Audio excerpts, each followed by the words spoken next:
Olá! Hoje a gente vai mergulhar numa história de 1905, que assim, parece simples à primeira vista, mas que na verdade é uma verdadeira bomba relógio cultural. Com certeza. A gente está falando do conto O Aroma das Fontes Termais, de uma autora japonesa fascinante, que merecia muito mais reconhecimento, a Osu Katsuoko. Sim. E a nossa missão aqui é entender como ela usou a ideia de loucura artística para, cutucar uma das maiores feridas da sociedade japonesa daquela época, que era a representação do corpo feminino na arte. Exato. Ok, vamos analisar isso. E eu acho que é fundamental a gente começar falando um pouco de quem era a Osu Katsuoko, porque ela mesma já era uma figura totalmente fora da curva. Sim, por favor. A gente está falando de uma artista que, infelizmente, morreu super jovem, com 35 anos, Nossa. mas que nessa vida curta ela fez de tudo. Ela era poetisa, contista, traduzia gigantes europeus como o Gorky, Goethe para o japonês. Uau! Então ela não era só uma escritora. Não mesmo. E ainda por cima era pianista de concerto e pintora de Nihonga, que é o estilo de pintura tradicional japonês. Que impressionante! E isso é importante, né? Porque ela estava escrevendo na mesma época de autores homens que viraram o cânone, como o Souseki e o Ogai. Exatamente. Então, ter uma mulher com essa bagagem toda e com essa coragem oferecendo uma outra perspectiva é algo muito poderoso. É o ponto-chave.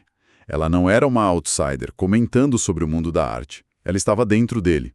E essa posição privilegiada dá ao conto dela uma força crítica, assim, imensa. E essa crítica já aparece logo na primeira cena, de uma forma bem sutil. Já começa ali, né? O cenário é idílico. Uma jovem de classe alta, nossa protagonista, passeia com a criada pelos bosques de Ikaru, uma estância de águas termais. Lindo.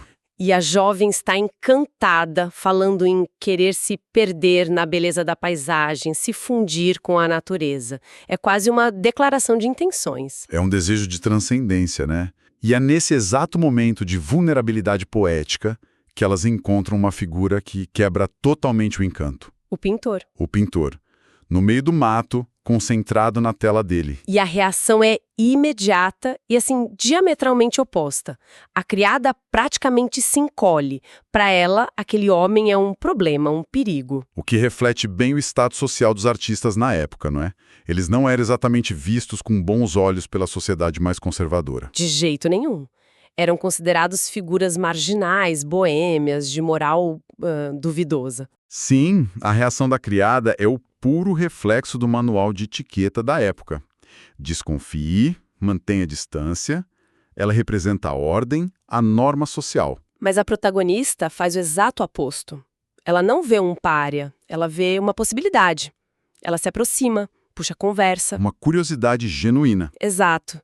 E esse primeiro momento já estabelece toda a tensão da história. Com certeza. De um lado, o medo do que é diferente, o convencionalismo da criada. Do outro, uma atração pelo proibido, pelo artístico que está na protagonista. O que é fascinante aqui é que a Utsuka não perde tempo. Em poucas páginas, ela desenha o campo de batalha da história inteira. É verdade. Não é uma luta de bem contra o mal, mas de duas visões de mundo colidindo. A criada quer proteger a patroa do mundo, enquanto a patroa quer experimentar o mundo. E é aí que fica realmente interessante.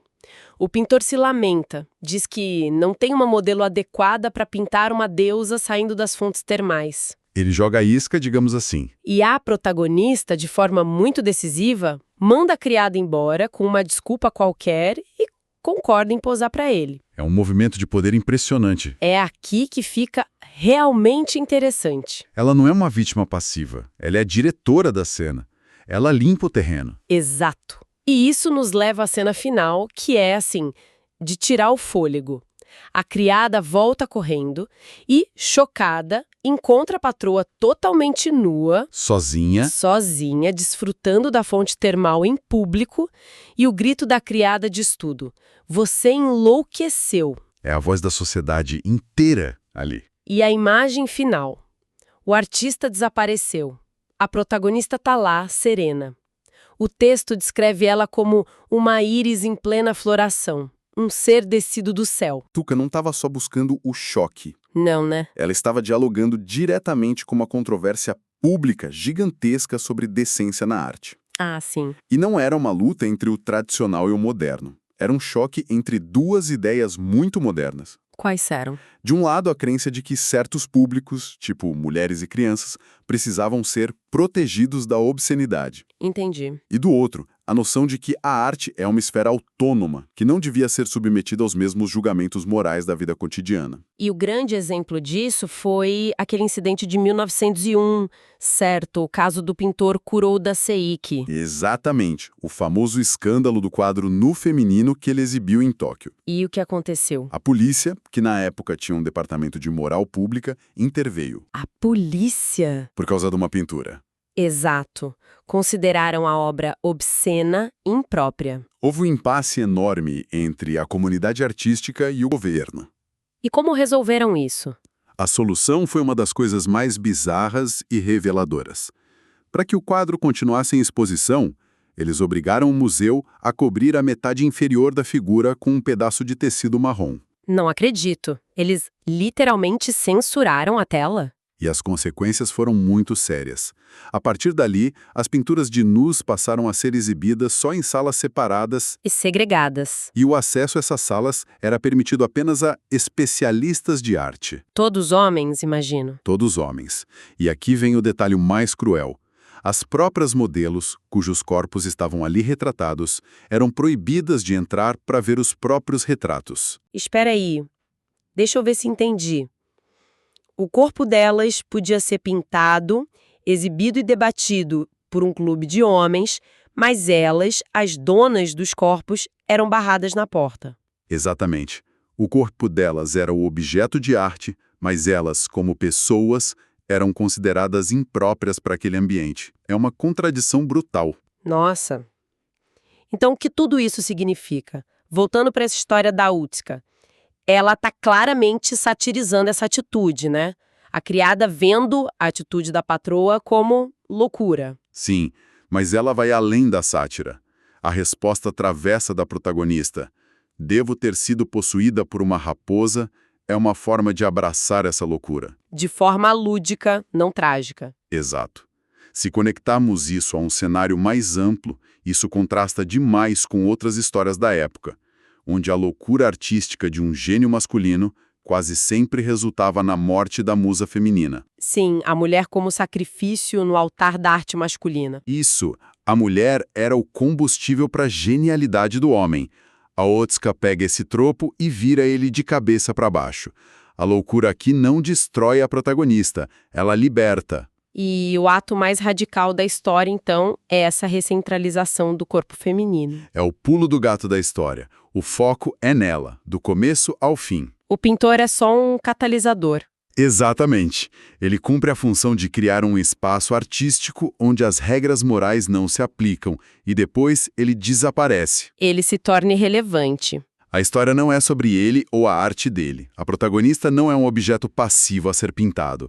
Ela é a figura central que ativamente vive e comanda aquela experiência. E a imagem final dela, serena, é uma afirmação de beleza e autoconfiança que desafia essa realidade onde ela seria expulsa da sala de exibição. É uma imagem de poder.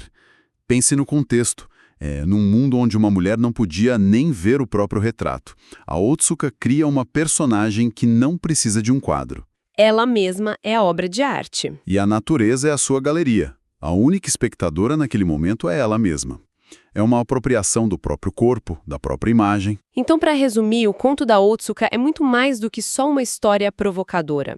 É um comentário profundo sobre arte, moralidade e a agência de uma mulher numa sociedade que tentava controlar tudo. E isso levanta uma questão importante que continua super relevante.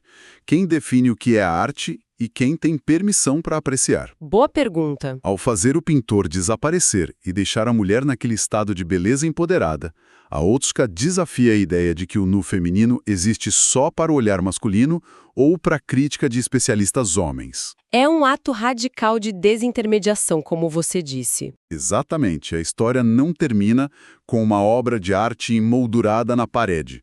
Termina com uma mulher viva, respirando, em pleno controle da sua própria magnificência. É uma declaração de independência estética e pessoal. Totalmente. E isso me deixa com um pensamento final, algo para quem nos ouve refletir. A história termina no exato momento do clímax. A gente ouve o grito da criada, mas não vê o que acontece um minuto depois. A mágica se quebra. Exato. O que acontece quando a realidade volta com tudo? Numa sociedade tão conflituosa sobre a exposição do corpo feminino, o que realmente significa para uma mulher não apenas ser o tema da arte, mas incorporar essa arte de forma tão completa e pública, nos seus próprios termos? O que vem depois daquele momento de pura e serena loucura?